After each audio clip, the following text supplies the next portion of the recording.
we work for the out-of-home industry. And what happens there is we just provide audiences for planning purposes. So if you want to look for certain specific screens, if you're doing direct sales, mostly media operators that want to present a campaign or kind of tell them why they pick specific screens or specific billboards based on data. That's where we come in place. But you can also activate specific audiences, for instance, through the VStar platform. We're helping them currently out in the Nordics and South Africa. So if you're looking for specific to activate a specific audience, you can also do that through the DSP VStar. What sets us apart is, I think it's two things. We are offering a global data set. That means it's consistent, globally consistent data. So when you're targeting, let's say that Nike shoe lovers in the UK, you're targeting the same audience in Canada, you can target the same audience in South Africa. So it makes sure that it is a consistent data set and you're constantly using the same data all across the globe. That's challenging because like the people in London are totally different from, let's say, Rome or the people living north of Italy. So we constantly try to make it consistent with all the challenges that we have. And it is very, very granular. So it's not based on postal codes or large census areas. So all the data that we have is down to street level data. And it means it's very precise and very accurate. And why data? We are a data company, and I can tell you why data is important. I would love to steal this slide from View that they presented last week in Hong Kong through at the World Out of Home Organization event. They noticed an increase of 42% through research of Nielsen of their ROI based on data, and that's good. That's huge. It's like if you're using data. You see you are reaching a more targeted audience, and that audience is more likely to buy your product. So how can we prove that it actually works? And that's where food traffic attribution comes into play. So we're trying to close the loop. So you're selecting a specific audience, either through a DSP or either through our planning tool. We know data works, but you want to show it to your customer, and you want to increase that customer engagement. You want to increase the engagement with your brand. And what we're seeing now is that our near real-time food traffic attribution studies, it's a dashboard that starts running immediately when you start your campaign, and we give different insights. And that means that what we see happening there is that brands are willing to activate more campaigns. They're willing to discuss maybe starting a campaign in another region. And that's what I would like to zoom in today. But before I zoom into that food traffic attribution studies, I would like to explain it a little bit for those who don't know what it is. So what we do is we track people from their home location when we use mobile devices. So if you open up the weather network, you disclose your location, that information is being sent to us. It's trillions of data points that we process each month globally. And when we can track that path to purchase, so they leave home, we see that they're passing by a certain screen, maybe a vertical impression screen in an elevator, or like this, or maybe an all vision board along a highway, or an IBO USA board in the US. That ad that is running there, if it's a McDonald's ad or a Nike ad, we can then measure if they go into that specific store. And how can we measure that? We need to build a pre-campaign group and a campaign group. So first, we track this audience passing by those screens and billboards without the specific campaign running. And then we see how many people are then entering the store. Let's say that's 10%. Then the campaign starts running. Then we do the same analysis real time, so on a daily basis. And if we see that then 15% of those people are entering those stores, that's a lift from 10 to 15% that we call a lift of 50%. That's how we analyze that food traffic attribution studies. How does that work device like? It's cool. So this is a campaign I'm going to show you in Norway. We did together with Vistar. We saw over a 3-week period of time about 2.8 million devices. So that's a large group of mobile devices. But people are passing by more than just one time. So if we look at the unique number of devices, we saw over 400,000 devices, actual people passing by. But that's a good group. That's data-wise, we love these types of numbers. Actually, and I'm a data nerd, but if we process 1,000 people Then for us in the data world, that's already enough to work out these types of studies. But 400,000 devices is really cool. It means we see each device passing by 7 times during the campaign of 3 weeks in this time. I told you what that lift is. I told you how do we report. It's pre-campaign, campaign. And in this case in Norway, we saw a lift of 16%. And that's cool. Everything above 10% is nice. We have seen studies already exceeding and doubling the lift. But a 16% lift is a nice lift. And that is in many campaigns, sometimes hundreds and thousands of people that we send to those stores. Our nil real-time dashboards show instant insights when the campaign starts. And what is really nice is that we show you the visits by date. So you can see, especially in the beginning of a campaign, people are entering those stores. Then it slows down a little bit. Maybe it's the weather, maybe it's a weekend, and then you saw an increase during the campaign, and then it's starting to slow down, and that's nice. It's a 3-week campaign, and I think it's a good decision that they ran this campaign for about 3 weeks because the highest impact was in the beginning and in the middle. And why is that? Well, the most people went into that specific store. I won't mention names and stores if you don't mind, because it's their campaign. But a lot of people went into that specific store already the first day, and the effect lasted for around about 19 days. But the majority of people just went into those stores in the first 5 days. But we were talking about increasing that user engagement, and that means that we are also showing the audience that you reached. So what we're trying to do is closing the loop. So whether you're picking an audience, like you're doing a direct sales campaign yourself as a media owner, or if you activated an audience through a DSP, we're showing the actual audience that you reached. And this is where the brand engagement starts, because it's nice. Maybe you selected an older group of people. You selected maybe 50 plus because in your mind, that's the ideal audience that you wanted to reach. But in reality, we noticed in this case that you reached more younger people. For some reason, the campaign attracted a younger audience than they expected. And this is where the brand engagement starts. What's happening here is that now you have a way of talking with your brand and saying, okay, maybe you should change the creative, or maybe you should pick new locations where we see a younger group of people passing by. And that's actually what we see happening in reality, is that brands are coming back to the sales team and say, okay, we love this. We've seen this. We analyzed the results. Let's pick some new screens. Now let's pick the screens with a younger group of people. We created our campaign targeting that specific group, and let's start all over again. What we also show is the origin, where are people coming from, and that's also enlightening the discussion and saying, okay, maybe we should shift and move our budget to specific regions by also showing that in a heat map. As you can see here, it is a campaign in Norway around Oslo, and this heat map shows where the boards that presented the best. And also by opening those types of discussions, we see that brands are willing to invest more into more campaigns and in trying to reach all different types of audiences all across the country.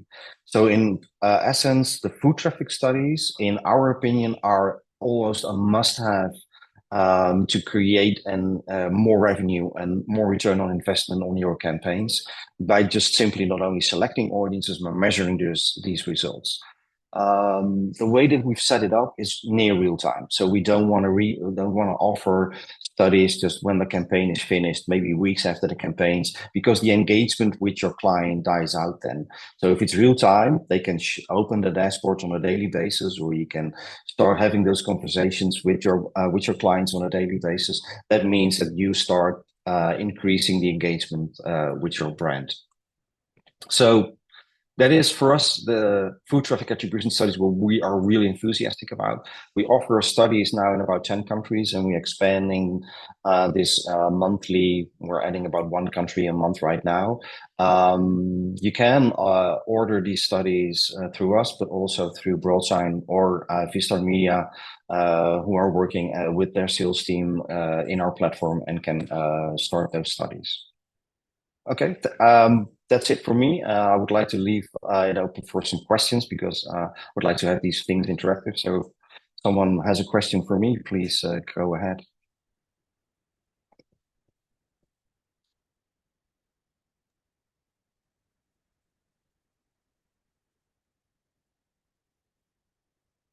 Nothing, no specific question like Someone did ask a question in the chat. See. let me, yeah, let me open that. Is it not the same device you track pre versus post campaign, right? No, that's correct. It's a good question. So that's not necessary. So you just look at a control group, and that can be different devices. We just look at the lift. So if we see 100,000 devices pre-campaign, and they go into a specific store, and then it might be a different group during the campaign, but it's all about measuring that lift. The demographics, where do they come from? Yeah, our global partnership is with Nielsen. We started a global partnership with a German company called GfK, but they have been acquired by Nielsen, and they are the ones that provide us with the demographics. I didn't go into much detail about how we then tie those demographics to your boards, but what we do is we mix the match the mobile data with the demographics. So what we do with the mobile data is we look where those people live. So if we see a mobile device resting at the same residential location, we are a geo company. So we know in many countries around the world, whether it's a residential location or a commercial location or just a soccer stadium or an ice hockey stadium, we look at where people live by looking at the device in a residential area after, let's say, about 8 p.m. And if we see the device resting at that same location multiple times, then we know that person lives in that street. Then we take that street level data and we tie that to your screen or your board. And that's how we create those demographic profiles. Yeah, there's a question about seasonality. Yes, there is lift due to seasonality, but campaigns usually they run about 4 weeks. So I think seasonality is not really an issue right now. It's only an issue if you um, start measuring those campaigns over a longer period of time. I'm going to switch to Susanna first because you're raising your hand. Hi, Remco, how are you? Yeah, good. How are you? Nice to see you. Yeah, same here too. I just have a couple questions with regard to the unique users because you mentioned that it's about 410,000, right? Nearly. Is it Yeah. globally or in Canada or in the US? No, this was a study, and sorry, this was a study we've done in Norway. So this we In saw Norway. 400. Yeah. So Oh, I see. yeah, so the coverage is we see, I think, in Canada, if we're looking at Canada, we see about 15 million unique devices each month. And in the US, we see about 250 million unique devices. And in Norway, about 3 million unique devices. But during this campaign, in and around Mm, Oslo, we saw about 400,000 unique devices. got it. The other question I have is you mentioned that you measure pre and during the campaigns, Yeah. correct? Do you also measure post campaign? Yeah, yeah, we Okay. can do that too. Yeah, absolutely. We see sometimes an effect. You sort of 19 days. If we see Hmm. that happening, we automatically extend the measurement a little bit. It's a good question because if we see that happening, we extend it with 19 days so we can see the fading out of the campaign effect. Right, because other forms always have like the S-stock effects, right? So we Yeah, want to yeah, measure the post as yeah, well. yeah, yeah, yeah. The last question I have is so beside using mobility data, do you use any other type of data? Like I know Uh, you use mobility data to measure like the foot traffic, right? But do you also utilize Stat Canada data? yeah. Any other data? Okay, got Yeah, it. if we look specifically at Canada and also the United States, Mm. we work with Vivi Data, for instance, in Canada that provide us with data. We also have a relationship with Environics if we need more audiences in those two countries. So what the way that we work, we've got a basic set of demographics, about 40, 50 types of consumer segments and demographics that we offer globally. And Mm. then per country, like in Canada, for instance, we offer 3,000 different types of audiences. So it can vary a little bit per country. Okay. Okay, got it. Thank you so much. That's all my questions. Okay, thank you very much. Thank you. I have a few other questions. Great, love this. Could you elaborate on how you're sourcing your Mabel track users for footfall to achieve scale? Maybe you can, Sean, can you maybe elaborate a little bit on the question?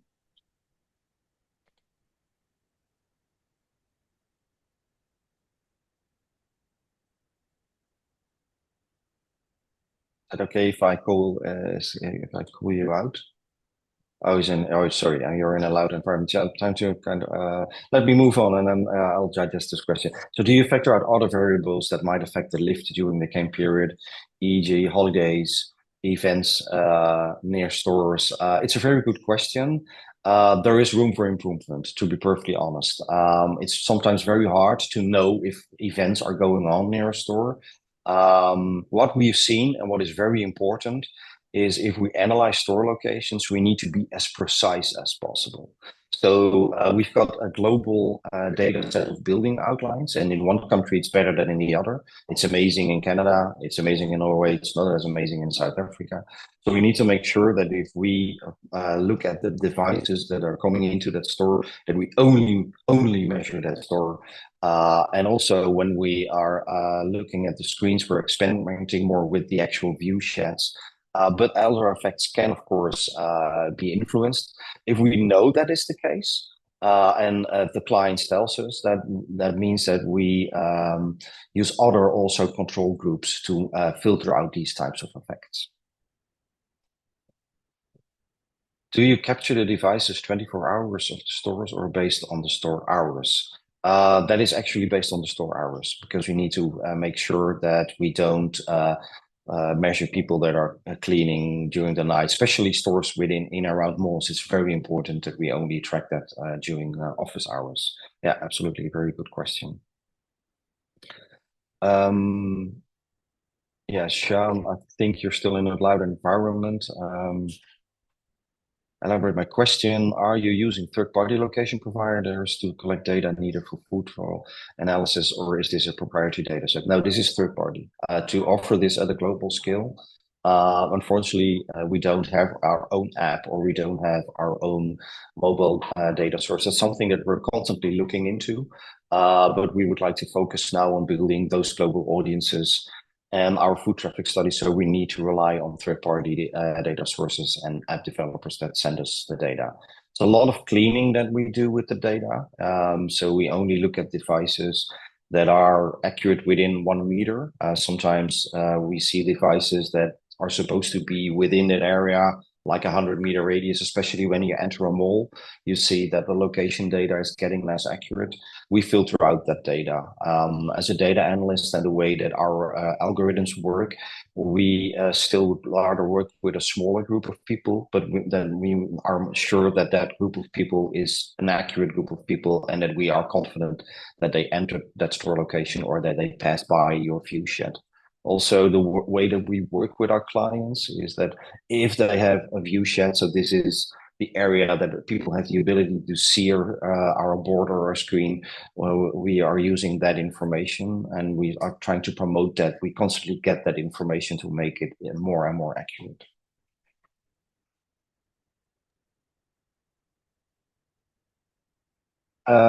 Is there a way to filter devices of audiences that are just visiting those areas of countries? Yep, yeah. That's a very good question because it's all about the audiences. So if you are looking for a specific audience, the way that our dashboard works is that you can filter specific audiences and only look at those devices that match the audience that you are looking for.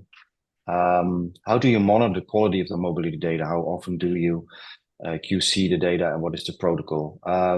Yeah, it's a whole bunch of algorithms that are constantly checking. So the quality of the mobile data, what we sometimes see happening is that they're using Wi-Fi access points.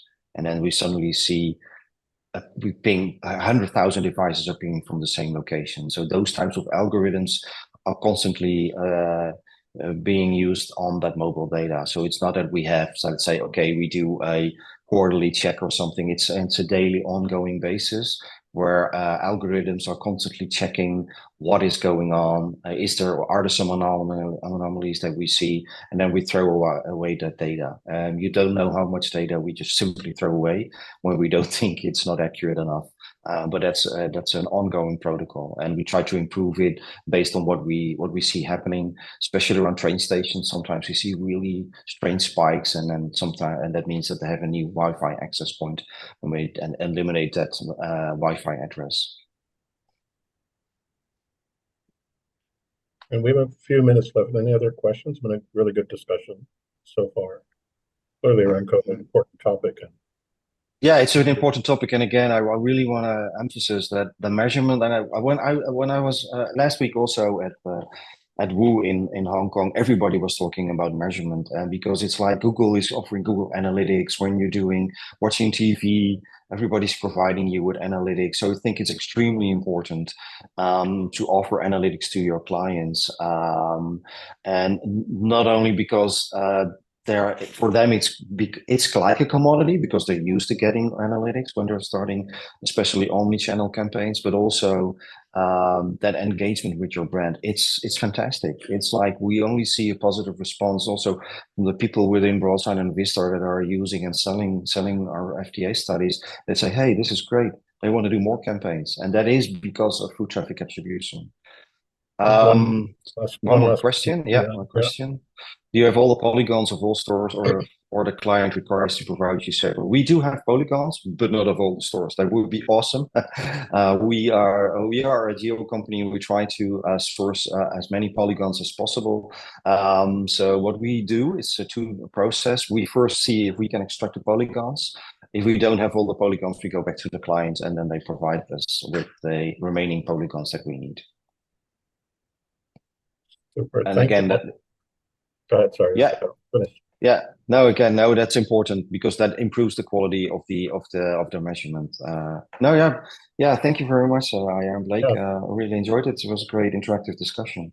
Great. Thank you for the presentation, everyone. Thank you for the questions, and we will post recording of this along with Remco's slides on our website, so it's available for all and those that couldn't make it. So thank you all. We will see you, some of you in Cannes next week, Women's Empowerment the week after that. And of course, July, another do.com will be presenting some of their cool, innovative stuff. So we'll see you soon and have a good rest of the day. Thank you for attending.